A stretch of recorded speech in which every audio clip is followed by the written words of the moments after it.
Innal hamdalillah nahmaduhu wa nasta'inuhu wa nastaghfiruh wa na'udzu billahi min shururi anfusina wa min sayyiati a'malina.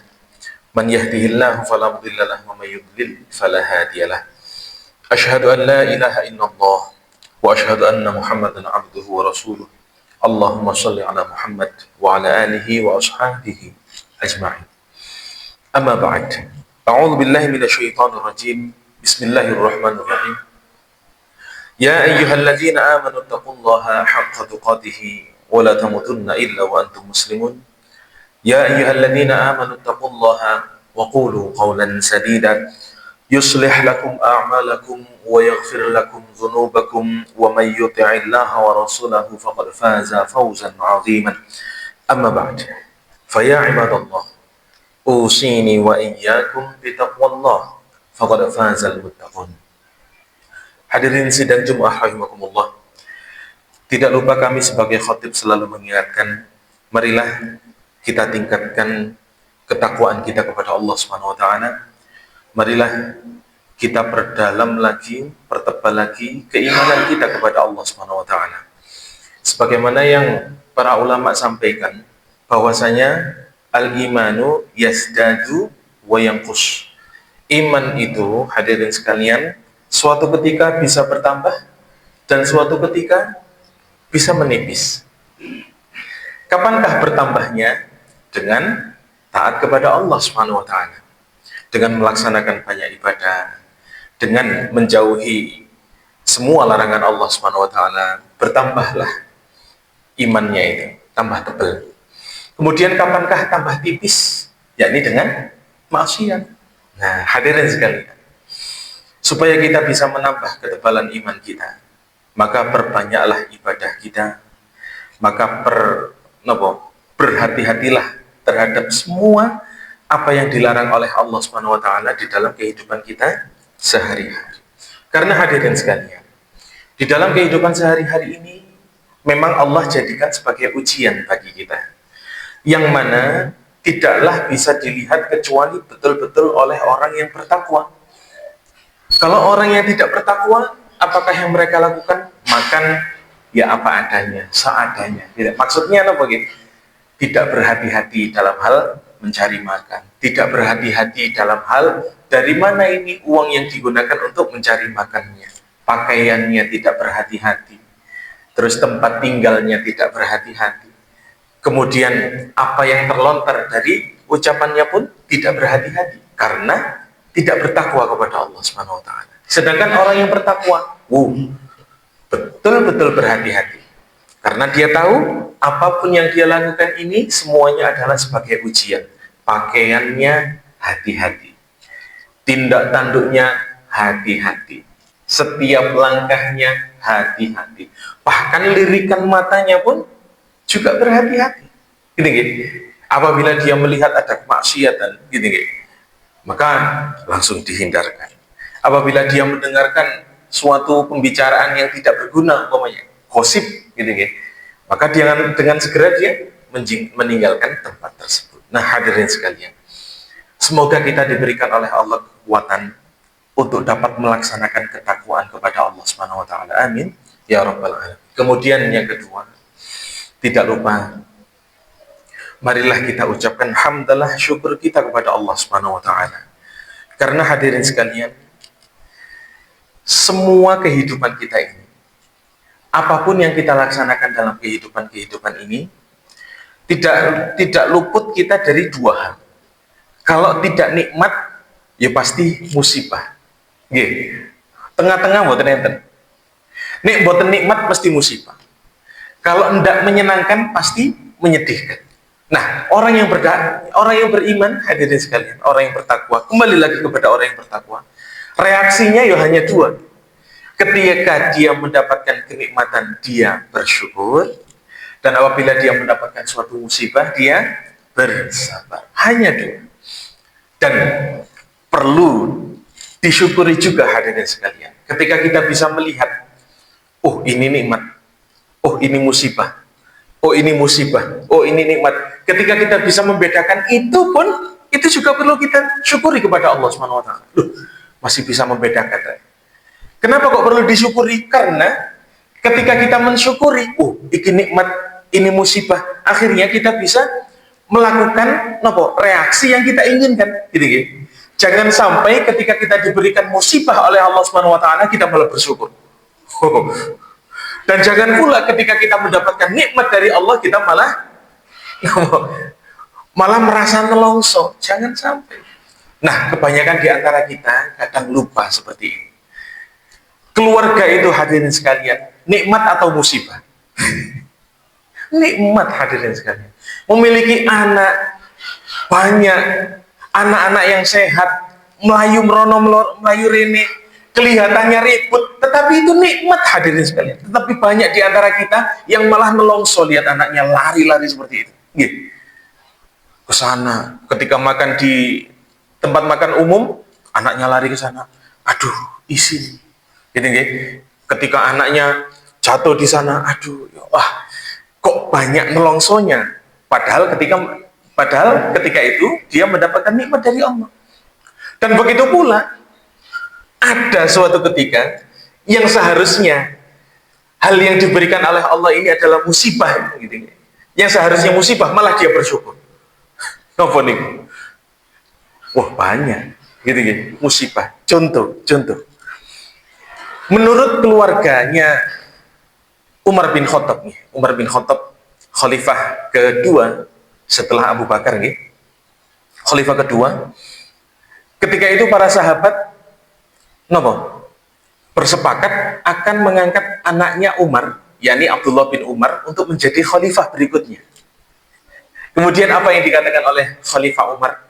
Sudah cukup, tidak usah ngangkat anak saya jadi khalifah. Musibah ini sudah cukup berhenti di Umar saja. Loh, hadirin sekali. Kepemimpinan di dalam Islam itu, di dalam kacamatanya Umar bin Khattab adalah musibah. Tetapi ada orang-orang pada akhir zaman ini, ketika dia mendapatkan kepemimpinan, ketika dia mendapatkan amanat, dia malah bersyukur. Seharusnya nelongso. Kenapa kok nelongso? Loh, ketika anak buahnya yang menjadi ra'iyahnya ini, menjadi rakyatnya ini, ketika mereka mendapatkan kezoliman, ketika kita pemimpinnya ini memberikan suatu kebijakan yang menyengsarakan rakyatnya, beban kepada kita. Nelongso betul. Mendapatkan kepemimpinan. Nah, hadirin sekalian, maka perlu kita syukuri. Sampai sekarang kita masih bisa membedakan mana nikmat, mana musibah. Maka kita perlu syukuri, Jadi, kalau kita sudah sampai kepada derajat ini, hadirin sekalian, maka ketika kita mendapatkan musibah pun kita bersyukur, ketika kita mendapatkan nikmat pun bersyukur, Ketika mendapatkan nikmat, pastilah syukurnya gampang, Tetapi mendapatkan musibah, kita perlu bersyukur, ini musibah. Dan saya bisa membedakan mana musibah, mana nikmat.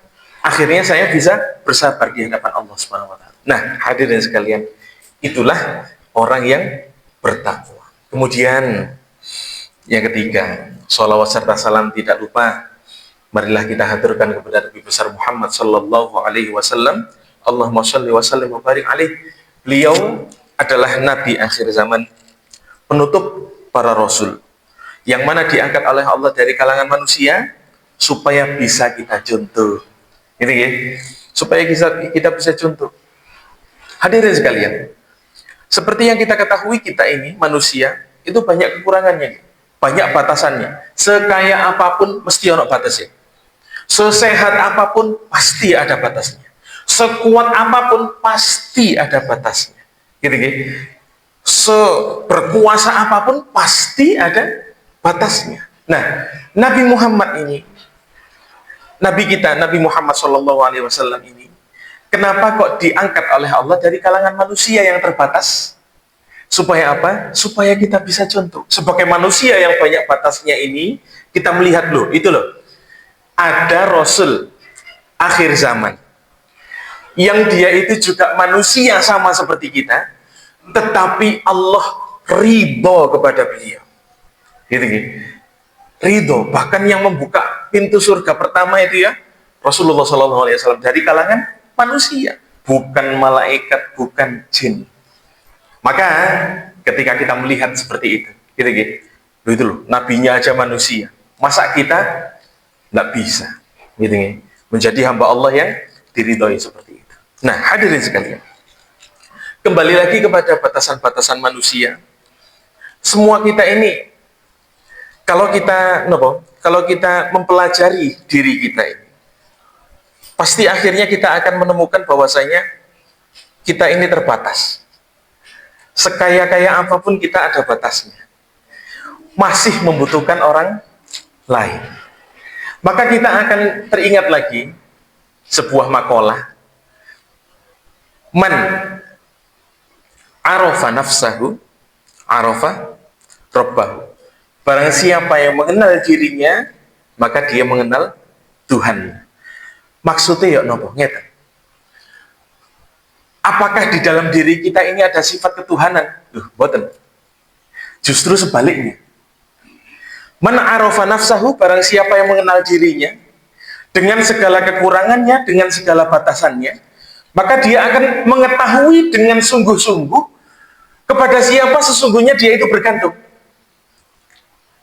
Contoh, ketika kita memiliki ladang, sugih mau nih, kita memiliki ladang, kekayaan kita, butuh air gitu, untuk dialirkan ke situ. Siapa yang mengalirkan air? Allah Subhanahu Wa Taala. Siapakah yang mencegah supaya air itu tidak nyesep ke dalam bumi? Allah Subhanahu Wa Taala. Siapakah yang menumbuhkan cabai-cabainya itu dari biji kemudian sampai muncul daun, kemudian jadi batang, kemudian berbuah? Siapa? Allah Subhanahu Wa Taala. Maka dengan memperhatikan ini, sungguh kekayaan kita itu bukan kekayaan kita sesungguhnya. Apapun yang kita miliki sesungguhnya bukan milik kita. Kemudian contoh lagi, kesehatan juga. Apakah kesehatan itu milik kita? Boten. Untuk bisa sehat kita butuh nopo? Makan yang bergizi. Tidur yang cukup. Kemudian menggerakkan, berolahraga. Loh, yang menggerakkan kita, yang memberikan kita izin untuk bisa bergerak ini sinten? Yang memberikan sendi bisa lemes kayak gini. Siapa? Allah Subhanahu Wa Taala. Siapa yang memberikan kemampuan bagi perut kita untuk bisa mengolah makanan teko nopo? Teko tomat iso dadi nutrisi. Niku awake dhewe gak iso mikir. Iki nutrisi, iki ampas. Awake dhewe gak iso, gak usah nopo? Gak usah ngelakoni niki, sudah berjalan otomatis. Siapa yang membuat seperti itu? Allah Subhanahu Wa Taala. Kekayaan kita bukan milik kita sepenuhnya. Kesehatan kita bukan milik kita sepenuhnya. Gitu nggih. Maka sesungguhnya milik siapa ini semuanya? Milik Allah Subhanahu Wa Taala. Bahkan diri kita pun adalah milik Allah Subhanahu Wa Taala. Maka hadirin sekalian, jangan sampai kita bergantung kepada apa yang kita miliki. Gitu nggih. Jangan sampai kita bergantung kepada apa yang kita miliki. Bergantunglah kita kepada Allah Subhanahu Wa Taala yang memiliki itu semua. Coba, kenapa? Gitu, kalau di film-film niku, di film-film mafia ngoten, kenapa kok bos-bos mafia niku terlihat pemberani, terus berani melakukan apa saja resikonya, ditanggung. Kenapa? Karena dia merasa merasa kuat, merasa memiliki backingan, merasa memiliki uang, gitu ya, merasa memiliki kekayaan itu, akhirnya bisa, saya memiliki kekuatan itu semua. Tapi hadirin sekalian, apakah yang terjadi? Gitu ya, apakah yang terjadi apabila kekayaan yang diberikan, dipinjamkan oleh Allah itu diambil lagi oleh Allah Subhanahu Wa Taala? Apa yang terjadi? Apa yang sesungguhnya dimiliki? Tidak ada. Nah, hadirin sekalian, disinilah akhirnya kita akan mengerti arti dari kefakiran sesungguhnya dan arti dari kekayaan sesungguhnya. Sekarang, bagaimanakah supaya kita bisa kaya sesungguhnya? Supaya kita bisa menjadi kaya sesungguhnya, kita harus merasa tidak membutuhkan segala sesuatu. Nah ini, untuk bisa jadi kaya sesungguhnya, gak butuh segala sesuatu. Ya apa caranya? Gitu ya. Makan kita masih butuh. Duit untuk bisa makan kita butuh. Duit untuk menyekolahkan anak kita masih butuh. Lah, supaya kita bisa merasa nggak butuh ini semuanya bagaimana? Kembali lagi, loh, itu adalah milik Allah Subhanahu wa taala. Gitu, gitu. Itu milik Allah. Terserah Allah mau menambah, terserah Allah mau mencegahnya. Usaha kita adalah sesuai apa yang diperintahkan oleh Allah. Gitu, gitu. Nopo perintahnya Allah. Apabila kalian setelah selesai sholat, gitu, gitu. Nopo ayat Quran ini, idza qadaytumus sholat, apabila kalian selesai sholat, fantashiru fil ardi, maka kalian pergilah menyebar ke muka bumi, cari fadilah Allah Subhanahu wa taala. Cari rizkinya Allah Subhanahu wa taala. Enggak usah bingung. Gitu, gitu. Nah, kebanyakan di antara kita niku bingung dengan satu pekerjaan ini. Aku umpamane jadi satpam. Pas wayai Jumatan, izin kali bos pada Jumatan. Apa kata bosnya? Jumatan apa tak pecat? Enten seperti itu. Kadang apabila orang yang masih bingung masih bingung, wah ini duit ini, kalau tidak ada pekerjaan ini saya tidak bisa makan. Dia lupa bahwasanya yang memberi makan dia adalah Allah Subhanahu wa taala. Gitu. Wah, ini kalau pekerjaan, akhirnya apa yang dia lakukan? Wes, meninggalkan sholat Jumatnya demi bisa mempertahankan pekerjaannya. Nah, hadirin sekalian, kembali lagi. Untuk kita bisa menjadi kaya sesungguhnya, kita harus merasa mampu, tidak membutuhkan segala sesuatu. Ya apa caranya iso gak butuh segala sesuatu? Memposisikan diri kita di sisi Allah Subhanahu wa taala. Posisikan diri kita di sisi Allah Subhanahu wa taala. Siapa Allah? Pemilik segala sesuatu. Apabila kita di sisi Allah, maka segala sesuatu itu diberikan oleh Allah kepada kita. Apakah kita lupa? Nabi Muhammad SAW punya apa? Gitu. Punya apa Nabi Muhammad ketika itu? Anak yatim. Gitu. Kemudian kekayaan yang dia dapat juga dari berniaga bersama, bekerjasama dengan Siti Khadijah, ibunda Khadijah. Gitu. Punya apa? Seorang anak yatim. Bahkan ketika ibu susunya itu datang, calon ibu susunya datang, itu hampir-hampir tidak mengambil Nabi Muhammad karena tidak punya ayah. Gitu. Miskin, tidak punya ayah ketika itu. Meskipun dari jalur keturunan raja-raja Quraisy ketika itu, tapi tidak memiliki kekayaan. Akhirnya dibekali oleh Allah, apakah dibekali kerajaan? Boten. Apakah dibekali oleh Allah uang? Boten. Dibekali oleh Allah tauhid. Begitu pula sinten Nabi Ibrahim. Dibekali oleh Allah pasukan? Boten. Dibekali oleh Allah kekuatan?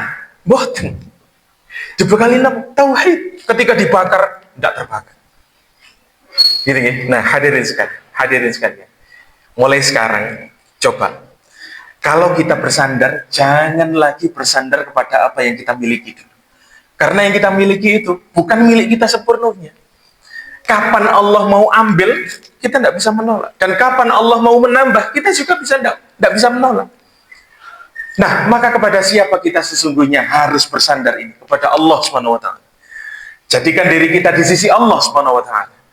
Jadikanlah Allah sebagai pegangan kita. Jangan lagi uang kita, jangan lagi kedudukan kita. Jadikanlah Allah sebagai pegangan kita. Maka tidak lagi kita butuh kepada segala sesuatu.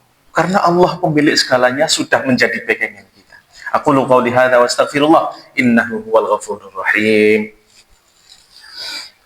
Rabbighfirli wa li walidayya warhamhuma kama rabbayani shaghira.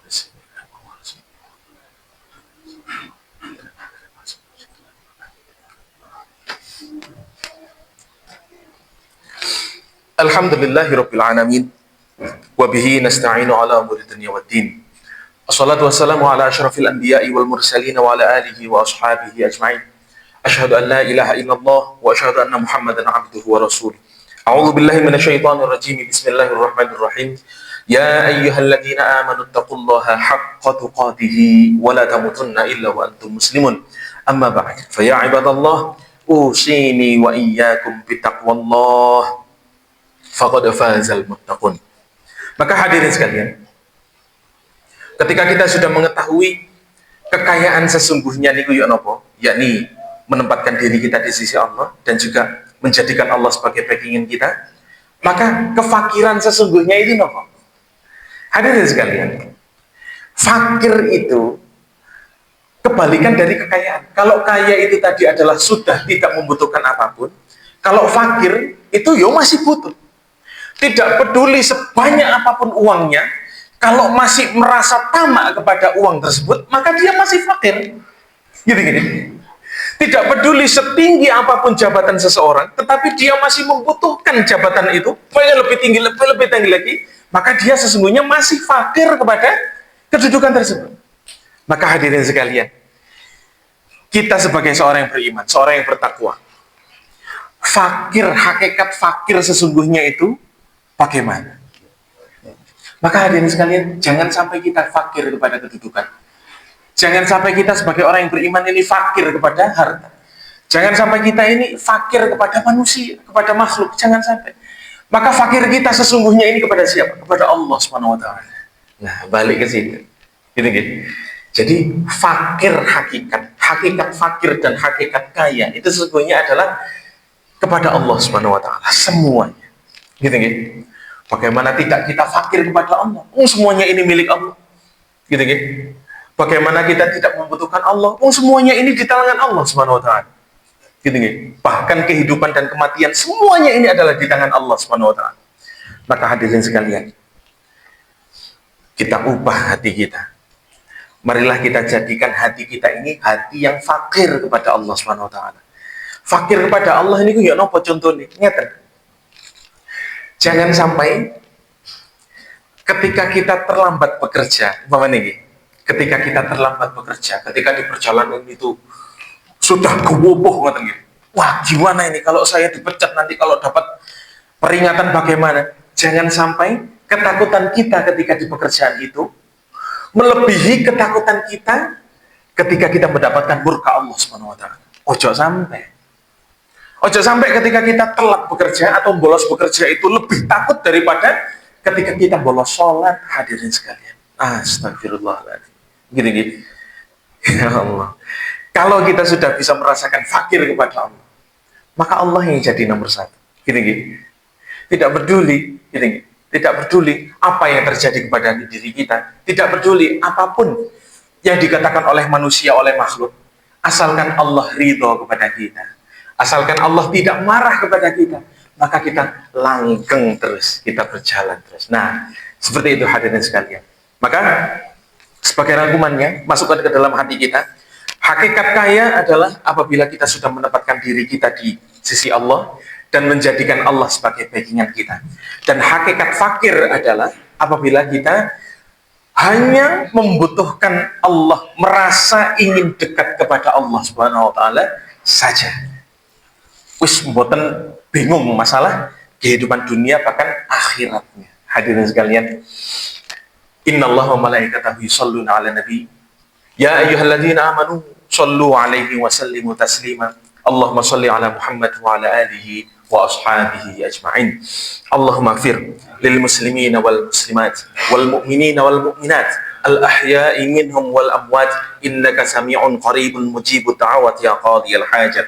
Rabbana zalamna anfusana wa in lam taghfir lana wa tarhamna lanakunanna minal khasirin.